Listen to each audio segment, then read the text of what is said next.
Hello, hello, and welcome to Jam Good News. I am your host, Jessica A. Ross, Mrs. Jam Good, and I am so excited. You know the song, I'm a survivor, I'm not gonna give up, I'm not gonna stop, keep on surviving. Well, I Will Survive CEO here with Miss Anisa Palmer, I'm sorry. Fine. Which way do you say it? Anisa. Anisa Palmer. See, look, we just learned right here how to say it correct. Hey. Welcome to Jam Good News. So honored and happy to be here. Thank you so much. Yeah. Okay, so please tell us why you needed to have this program be a part of your life and a part of what you offered the world. Wow. It was my second tour in Iraq. Yes, I served in the Army. Thank you so much for your service. And I survived, but it wasn't about me. I didn't know at the time. I thought I would retire in the military. But in that second tour in Iraq with my 82nd Airborne Division, men and women serving alongside them, and I see a mirage of my dear mom. And I realize in that moment, God's sending me a message. And I have to listen because this mirage that I'm seeing is a mirage of my mom. I lost my mom to breast cancer, and I had no idea what this mission was. But I knew I had to serve. I had to help women fight breast cancer. So I began. I Will Survive Inc. So talk to me because I know it from going to Taste Urbans and seeing you around Atlanta. But those who don't know, what is I Will Survive Inc.? Yes, I Will Survive Incorporated is an amazing nonprofit organization started over 12 years ago, servicing all across the Metro Atlanta area. Our biggest program is our economic support program. We help pay rent, utilities, travel costs to and from the healthcare facility, just to make sure that we can offset those expenses so that that individual diagnosed with breast cancer can focus on surviving. Surviving is something that a lot of people don't really have an understanding of. When you have cancer, what is surviving really like? Day to day, one breath at a time, before one step at a time. How we feel mentally, speaking life into ourselves on that daily basis. Like, yes, I can beat this. Yes, I will survive. And then our internal, now that we got our mind taken care of, it starts here, right? And then it's internal. Make sure that we're drinking enough water, make sure we're getting our physical, activity in, making sure that we're, speaking positive vibes into ourselves daily. That's daily affirmations, whatever you use, positive journals, whatever it is. But also make sure the people around you are pouring into you. That's so important. Many of the families that we are blessed to serve have no support system. So we really try to help them in that space, whether it's a spiritual, whatever you believe in, tuning in heavily in that moment so that you can beat this. So when it comes to like championing somebody in the experience, because you said some people don't come in with the support, what kind of support other than the economic support does I Will Survive provide and surround the person dealing with this cancer? We believe in a custom care, patient-centered approach when it comes to someone being diagnosed with breast cancer. So that if it's a stage 3, a stage 4, stage 1 even, we find it early. We know our survival rate increases drastically, which is so important. But yeah, so it's, these are my treatments. This is what it looks like. I might need to make sure what I'm eating, when I'm going through my chemo treatments. So make sure we have that discussion. Make sure you're put in touch with contacts with dietitians or nutritionalists, depending on what health system or hospital that you're going to, so that you can really be prepared, have those conversations. And then what kind of critical questions you should be asking your provider, between your oncologist, your primary care provider, if you need a referral to a therapist. That mental health piece is so important. Having someone to talk to, is critical.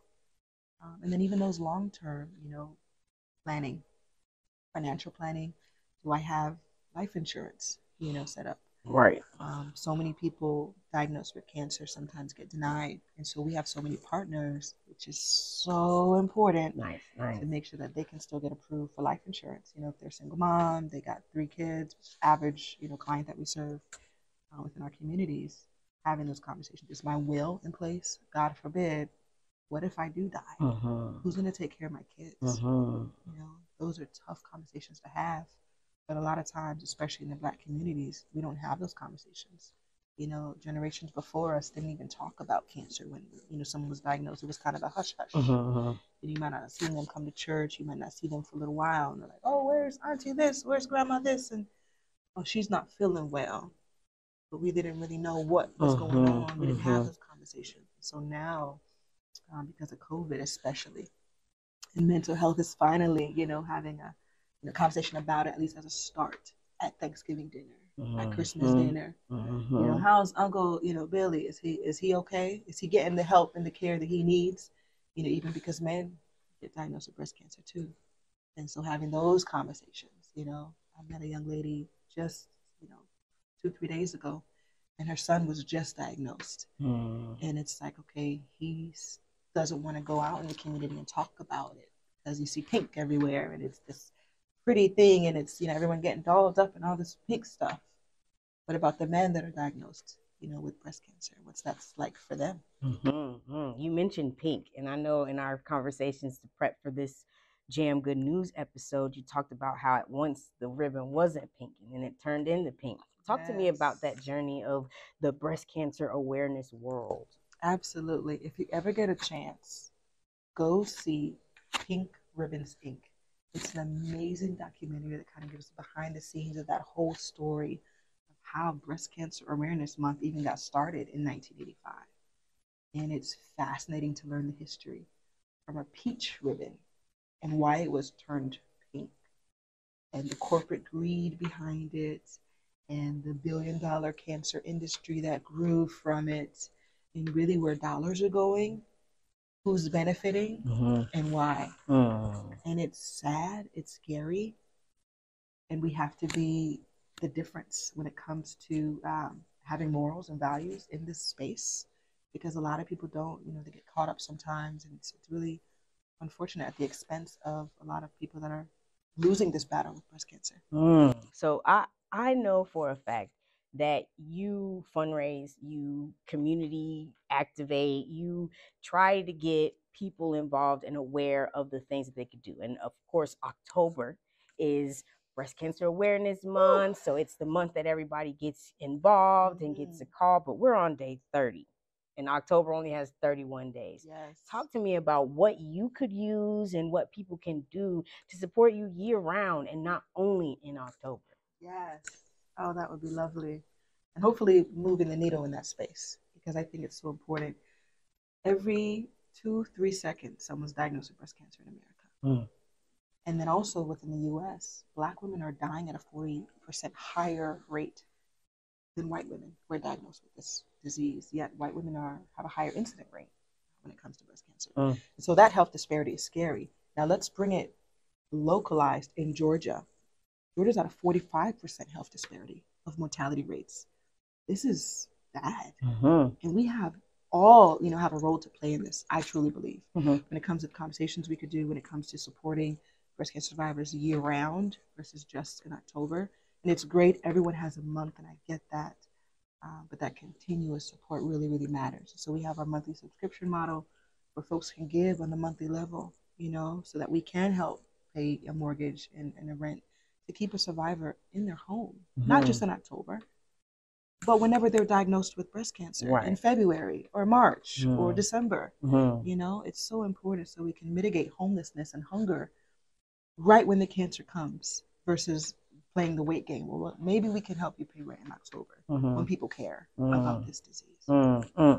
Oof. It's a thing, because I understand that you're in need year round. Absolutely. But people really have a focus on this month. You talked about a monthly subscription program. What other ways can people contribute to supporting I Will Survive Inc.? Like, what are the ways? So that we have it here plain. Yes. This can be the thing that they know and refer to, because it has to start being supported. Absolutely. So we have 3 main events we do every year. One's in April. Um, it's my mom's birth month. So April is so special, and it's right after Women's History Month, which is beautiful. But April is Stress Awareness Month, and so we chose that month intentionally, try to help reduce stress. And so we do an art jazz gala. We get a bunch of folks in the art world and the music world to get together and really try to reduce stress in our lives. We bring our survivors out for free, and they really, really enjoy it. So we get sponsors involved. So that's another way folks can get involved early on, in the year. And then we do another event October, of course, but this one is really specific for survivor entrepreneurs. And so we highlighted Nicole Anderson of Her Wine, Black-owned, women-owned wine company right here in Georgia, and she's growing, she's scaling, and we love her.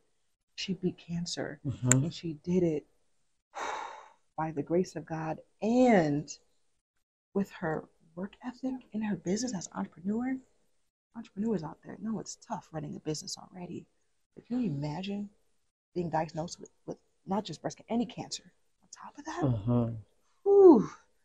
So helping our survivor entrepreneurs throughout the year, we have a beautiful program. If you want to pour into them directly, donors can just give to a survivor specifically, and that's another route where folks can support on a monthly level. And then end of year, we do an annual, anniversary event. And so that's in December. It's coming up. It's our 13-year anniversary coming up. Woo woo. So another way to get involved there, which is beautiful. We end up getting some sponsors and supporters say, hey, I want to adopt a family for the holidays. Just to be their single mom and, their kids, and we gift them and things, not just toys, educational pieces. Sometimes they send in a list of, what their needs are. And it could be food in the refrigerator, and so it's necessities to survive. I love that I Will Survive is helping people survive. And I know you're helping people thrive because they're given the opportunity to really focus on beating the diagnosis and changing their mind and life. So talk to me about the men in this space, because we mentioned it before. How do they find out? What do they do? Because I know we hear more about like, how can we get the men involved just so that we catch them early if they have it, or can prevent it? Like, how can we do that? Great piece. So we know for women it's 1 in 8 will be diagnosed in their lifetime. For men it's 1 in 833. And 2 years ago this data used to be 1 in 1,000. And so the thing we're seeing in the data is obesity plays a huge role in increasing risks of getting breast cancer. So for our men, they're often like, oh, I don't need to check my chest, I'm fine, but making sure that you are men as well. Monthly breast self-exams. We all have breast tissue, men and women. And with that, making sure that we're checking month to month any differences, abnormalities within our bodies, external pieces, internal pain, lumps, bumps, indents, nipple inversions, and sometimes bleeding or discharge of the nipple. So these are really critical signs to pay attention to because, yes, our men too make sure. And so some people, it's like, oh, well, Richard Roundtree, Shaft, was diagnosed with breast cancer. And so he often told his story. Unfortunately, we know he did recently pass away. And we send our love, to him and his family. He beat it. He didn't die from breast cancer. He beat it. And he was an advocate in the breast cancer community to share his story and educate others in this space as a Black man, because we meet so many people still in the community to this day at health fairs all across the counties in Georgia. No, men don't get that. It's a woman's disease. It's ink. It's this. Oh, no. We need to have that conversation in our communities. And then on the other side, it's like, oh, I don't have anything to do with it. But what if it is your wife or your mom, your sister or your daughter, so that you can play that role in being that support system for that loved one within your family. And so it's, what does that look like? We had a donor 5-7 years ago that donated. Well, how many percentage of families are married? And how can we keep those families together, right? Because when that person's diagnosed with breast cancer, the family's diagnosed with breast cancer. Yes. And so for our men who, are seeing their loved one, their wife, body changes, losing a breast, what that looks like, and the sexuality health, when it comes to what if my libido is gone in treatments? I don't want to have sex with my husband, but how can my husband still play an important role in my survivorship so that we can keep our marriage together and we can find other ways to have intimacy without physical touch because it might be too painful in this space, and so those tough conversations we have to have, just like women with having a baby. Your body changes. And for some men who understand that and they are that support system and they help their, wives and new moms in that space, men, I salute you. But in that same respect, the men that go through it, right, to still be in love, physically, emotionally, with their wives in that space of losing a breast or, going through reconstructive surgery or gaining weight because of, the different drugs and the effects that those have in our bodies and the mood changes. And so it's a process. It's a process. But yeah, that donor said, hey, I want to gift, a survivor that might be struggling, who's married, and they gifted a weekend stay at Chateau Alon Winery in North Georgia. And man, the pictures they sent us from this getaway, I was like, oh, they found love again. It's so beautiful. The marriage is going to stay together. Because it takes a toll on the entire family when someone's diagnosed with breast cancer. I can believe it. I can believe it. Yes. In terms of, you talked about people donating and people being able to support year round. We have 3 events that we're talking about in December. We got our 13th anniversary. I Will Survive as a Teenager. I'm so excited. I love that. But talk to me about how the people who might be experiencing this cancer can actually come to I Will Survive and participate in the support that you have to offer them. Absolutely. We have a beautiful new brand ambassador of the organization. Her name is Jennifer Russell. She just started her podcast. She's just a phenomenal human being. But she reached out to us in the middle of COVID, and she was diagnosed. And for her to come back this year and turn around and say, hey, I want to be a brand ambassador. I want to use my voice to help other women and be attached to what you guys are doing because I believe in what you guys are doing. I was a recipient of services. How can I give back? And that melts my heart every time. Because when you not only go through something yourself, but wanting to give back and help others, it reminds me of my mom. When she was diagnosed, man, she was an artistic, beautiful spirit. But when she was in her treatments, not even out yet, she was in her treatments and going to other facilities where women were battling cancer themselves and would put on performances and sing. She played the piano, the harp, various African instruments, and she would just try to make them feel good and try to make them smile, And I'm just like, man, when I meet people that remind me of my mom, I'm just drawn to them just a little bit closer, and I just want to love on them a little more, Because to have that spirit when you're battling something and overcome something, but then put your hand back and reach up and lift someone else up in that space, that speaks volumes, the type of person that you are. That type of person. Yes. I love all people, but I really, really love those kind of people. I really, really do. I love that. I love that. In this whole conversation, I know it's Breast Cancer Awareness Month, but we had talked about like breast health awareness or like kind of moving the energy towards us thinking about like a healthy chest, healthy chest awareness month or something like that. Talk to me about the program that was done this year in Atlanta and some of the other things that you have in gearing us towards the health of our breasts. Yes, so important. We have our president and just amazing woman. She sits on our board of directors, Molly Hopkins, and she has a beautiful company called Livy Ray Lingerie, and she fits women all around the world, travels all across the nation. I was in Mexico, and it's TV personality, so you've seen her on, Double Divas, Lifetime Network. But also she did some amazing work with 90 Day Fiance. So she just has a bubbly personality. And so when you're getting someone to fit, you know, you want to make sure that you're comfortable with them when they're doing a bra fitting. But I love the fact that they specialize in mastectomy bras as well. And so we send survivors over to her and get fitted. But yeah, she's just an incredible human being. And I lost your question. She's so awesome, isn't she? The breast health. And breast health. Yes.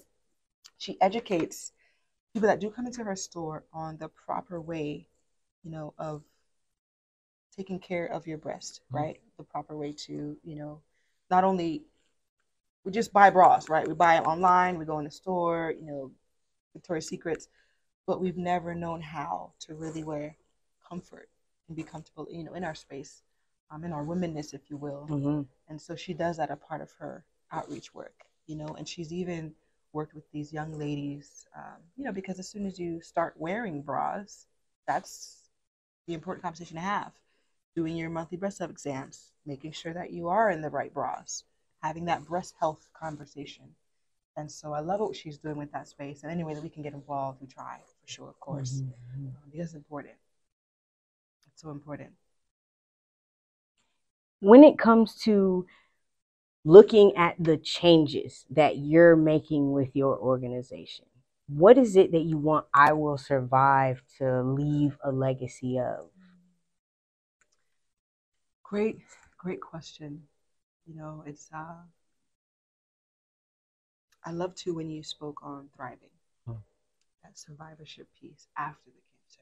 You know, having that life after cancer, taking that action, right? And so it's we've seen so many breast cancer nonprofit organizations across the nation use Breast Cancer Action Month now. It's like, yes, we're aware. We see pink everywhere. We see, you know, football. Everyone's wearing the pink cleats. We got the pink helmets. We got the pink this, pink that. But what action, you know, are we drawing from this? You know, what's our call to action from all this pink stuff? And so within our organization, we really try to make sure we're moving the needle on the bigger picture, like the behind the pink, you know, behind the scenes of what's really going on when it comes to research, when it comes to why certain things happen in the Food and Drug Administration when we are exposed to certain toxins that other countries are not. You know, these tough conversations that no one really likes to have, but are so important. When it comes to environmental risks, what are we doing in that space? When we look at Canada and what they're doing when it comes to environmental risks of breast cancer and other health disparities that oftentimes sometimes plague the Black communities more than any other ethnicity, background, race, which is really, really unfortunate. But what can we do to become health advocates, you know, when it comes to, you know, not just ourselves, it starts with ourselves first, but being that health advocate within our communities, with our children, you know, our loved ones, family members, and then that extension, you know, into our workspace, having those healthy conversations. You know, it's okay to say no, right? And no is a sentence. Yes, that's it. No explanation needed. Period. Period. Right? So important because when we're stressed and drained and not pouring into ourselves or having no one else pour into us, we're no good. We're no good for anybody. Right. Right? Right. Right. So important. And so we made sure too, when we do our monthly team meetings, we start off with a mental wellness check-in. And in that mental wellness check-in, really, really tuning in, not just service, are you okay? No, deep diving into what's really going on, not just in the workspace, within your home. Are you safe? You know, are you taking care of yourself, mental first? And so this year, we know in the city of Atlanta, Mayor Dickens named the Year of the Youth. And we love it. Pouring into our youth, mentorship, so, so, so important. But that mental health space, you know, that space is so important. It's critical on how we communicate, first starting with ourselves. Yes, you know, with those positive affirmations. We had a board member, unfortunately, her son committed suicide. And then we had a volunteer who couldn't come to an event because her son committed suicide. And these are young Black males that are taking their lives. And the families, you know, especially sometimes as mothers, like, how did we not see the signs? What happened? You know, and so our important role, I believe that we all have a role to play when it comes to mental health and Mm-hmm. wellness. Mm-hmm. How can we ensure that we're having this conversation with the community and making sure that they are, set up with the tools to success on how do we pay attention to those signs? What do they look like? They're being isolated by themselves more often than other times. They're not being engaged in activities they usually typically like to be engaged in. Mm-hmm. And those signs are the keys. Giving away things that they normally don't give away, things that they used to love, kind of a careless kind of space. You have to pay attention so we can save more lives, not just breast cancer. But this mental health crisis is. Mm. So what I'm hearing is that I Will Survive is really for people who want to survive in life, and it mainly targets those people who have experienced or are experiencing breast cancer. Yes. But your mission and your passion and the legacy is to pay attention to these people so they can heal. Yes. Did I summarize that correctly? Yes, you did. So important. Whew. I love that. Yes. So in this space, Mm-hmm. I Will Survive Inc. is something that you can participate in as people who want to donate and as people who are experiencing breast cancer at the moment. Talk to me about like the exterior, because I know that people who can give money, that's helpful. Are there people who can like volunteer at times? Like, talk to me about some of the other stuff that maybe like I don't have the money but I have the time, I don't have the this but I have that. Like, talk to me about some of the other things that could be useful and helpful for I Will Survive. Absolutely. So important. We love every single volunteer that comes into the organization and helps on the various platforms that you can, because your time is something that we never get back in life. And so when you choose to volunteer and give that time to an organization to benefit someone else directly, whether it's helping a survivor to get groceries, whether it's, helping a survivor, clean their home. We had a volunteer like, hey, I just started a lawn care company. I want to cut some of the survivors' grass. Mm.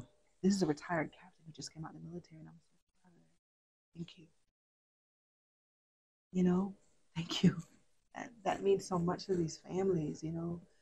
Imagine not just the cancer affecting, whether you remove a breast or two, but then if you had lymph nodes that were also, the tumor had spread to, you can't even cook. You can't lift your arms like you used to. You might have lymphedema or swelling of the arms. You will deal with neuropathy in your fingers, nerve damage because of chemo. And it is a lot. You can't even cook anymore. Mm-hmm. And so it's like, I just want to cook for a survivor. Oh, we welcome you. We welcome you. I just want to, write a thank you card or a get well card or a loving card or some kind of motivational.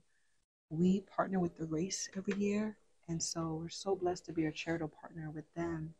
And they get folks all across the nation. I met some folks who flew in from London this year just to be a part of the race. 5K, a half marathon.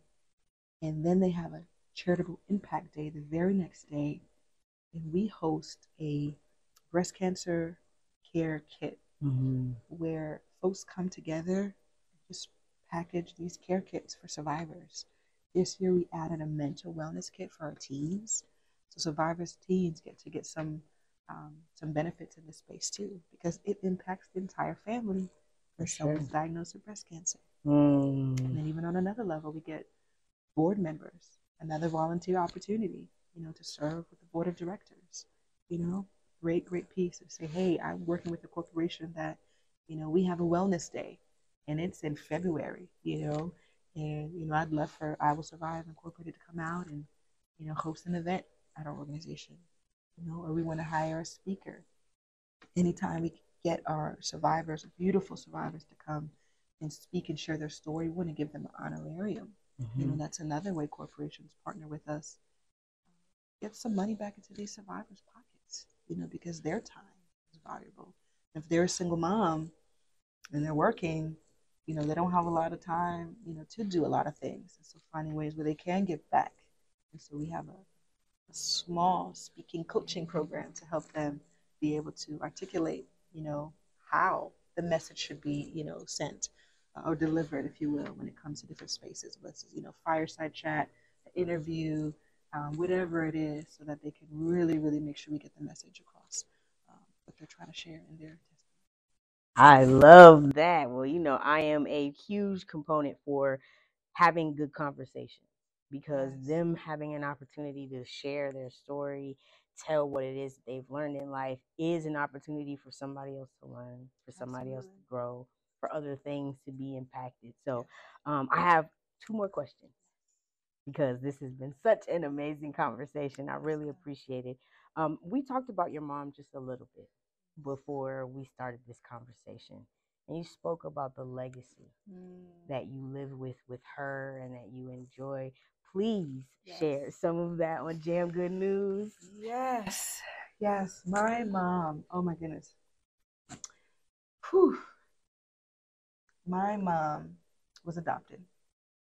So when it comes to people we meet in the community, it's like, oh, I don't know family history. I don't know any of that, or I don't have any family history. In our health insurance now, genetic testing is often covered. And so if you want to know if you have the BRCA gene or BRCA1, BRCA2, if you do have those genes, genetic testing and counseling, typically now, depending on what health insurance company you have, is covered, which is good as a start to see because my mom was adopted. We didn't know the family history, although family history only makes up 10% of those who are actually diagnosed with breast cancer. And so for the other 90, roughly percentage, for those women, man, my mom, this woman, whew, her motto was be a good person. No matter what you are in life, be a good person. And that could mean, something different to, anybody, right? But for my mom, it was giving a message of doing the right thing, having those positive values in life. And so I'm from the Caribbean, Virgin Islands, St. Croix specifically, and our motto there was positive is how I live. And so it was taking the two of those in helping me have proper decision making skills from early on all the way, to now. And so it's like, okay, my dad even helped too. It's like, three things, people you value in life. It's like, okay, my mom's there, my spiritual first, right? The mom's there. And, if I don't get all three yeses on what this next step I should be in life, then I shouldn't do it. If I'm getting all yeses, okay, then I know that I'm being a good person and I'm doing the right thing. And those matter to me because mom instilled that legacy early, early on. And she would go to the school, Lumaka, down the street from our house growing up. And in the school, now we call them at-risk kids, but giving them a positive outlet to release, instead of making some not so good, decisions in life. And so in this space, she had a theater program, and so that you can be who you want to be, no matter how, to express yourself in a positive space. And it was so lovely to see. I just got some footage of my mom 2, 3 years ago. I've never seen before. And of course, it was emotional, and I'm crying. I'm sharing it with my sisters. And I'm just like, wow, I knew she was amazing. But I'm falling in love with my mom all over again. And this amazing woman she was, from musically talented to poetry to theater to um, painting, art. I mean, just overall, just multidisciplinary artist. Theater. I did my minor in undergrad in theater because of her. Because theater and art, I believe, is another healing space. And so when I lost my mom to breast cancer, physically because she's still here, right, spiritually with me every day, Amen. right, and she helps guide me in so many ways. But it was like, okay, it's healing, to be able to release. We hold on to so much stuff inside, whether it's, in a marriage, in, workspace, if it's in, whatever relationship, we have to release. We have to find those spaces, those positive outlets.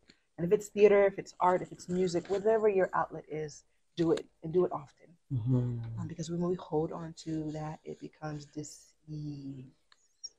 And it just turns into something bad that could potentially be a tumor, that's growing inside us, that toxicity of all the things that can, toxic levels of things, not just carcinogens, cancer causing substances, but so many things.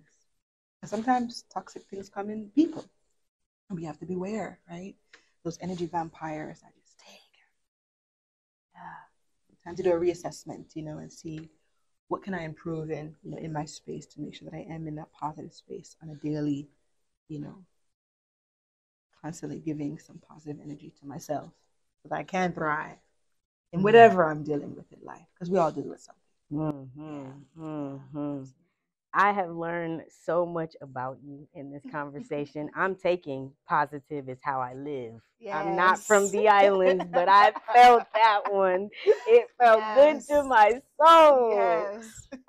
When coming to being this woman that you are now, Yes. tell me what you might say to your younger self to prepare her, to love on her, to give her whatever guidance that could be possible to support her in being who you are now. What would that be?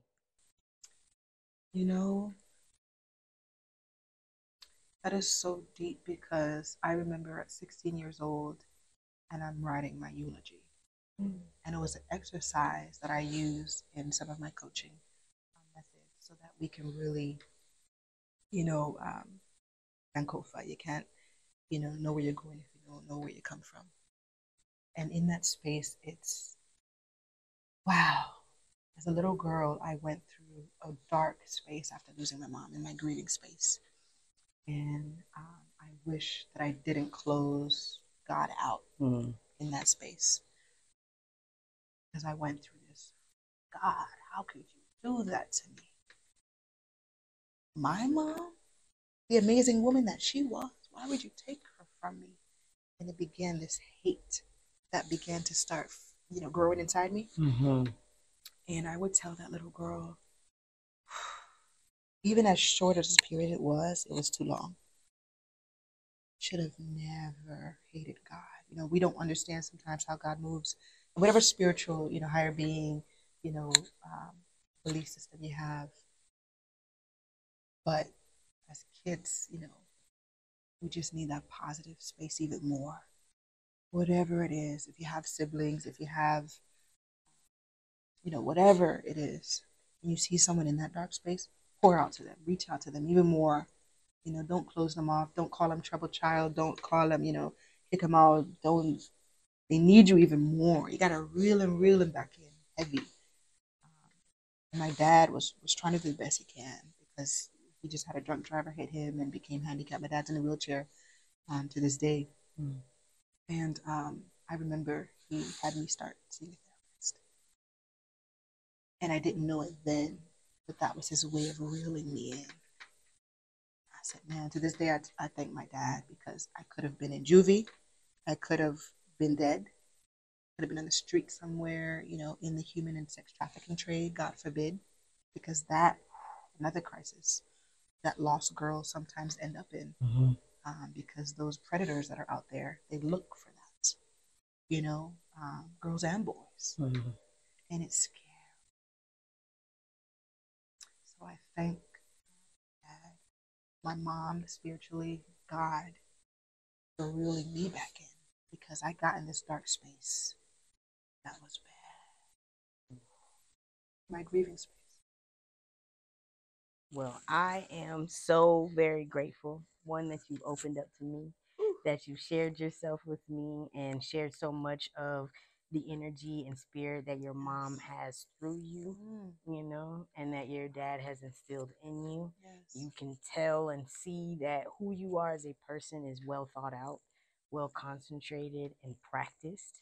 And those are the good markings of someone who's going to leave a big indent in this world and how it's lived, how it's experienced, and how it's related to. I want to publicly say thank you for what you do, for how you are allowing God to use you in the lives of so many people. I thank you for millions of people being able to pay their bills, being able to go to their doctor's appointments with ease. I thank you right now and praise and thank God for using you and I Will Survive to globally affect this this mental situation that has decided to be physical. I thank you right now for all of the lives that you help affect and change and for their thriving. I'm already dancing with their celebration. Yes, I hear the bells. celebrate life. Yes. Ooh, yes. Yes. And I think every single person, even if it's for 5 minutes, to share what we're doing, because we are nothing without you. Without you, for the platform that you provide us to share our story. Thank you. Oh, it's a pleasure. That's what Jam Good News is all about. You Yes. see? I be putting y'all in front of the people who have the best news, which is Jam Good News. Before I let us go out, I need you to tell us how they can get in touch with you. Yes. All the things. Give them all the things. Please All and thank the you. things. All the things. Absolutely. You can visit us at our website, iwillsurviveinc.org. We're all over social media, LinkedIn, TikTok, Instagram, Facebook, at I Will Survive Inc. Please reach out. Please support us. Please share. And that's Jam Good News. Yes, it is. She gets it. She gets it, folks. All righty. Well, thank you so much for tuning into the second episode of Jam Good News. We are excited that we have had you here with us. Now you know. So make sure you go to iwillsurviveinc.org. Yes. And as we know, we can donate, we can volunteer, we can show up. We got April, October, December. Yes. We know the things now. And we're also going to check out that documentary. Yes. Because we're going to educate ourselves and be involved. Okay? Thank you guys so very much for tuning in to Jam Good News. Again, I am Jessica A. Ross, Mrs. Jam Good, and this has been some Jam Good News.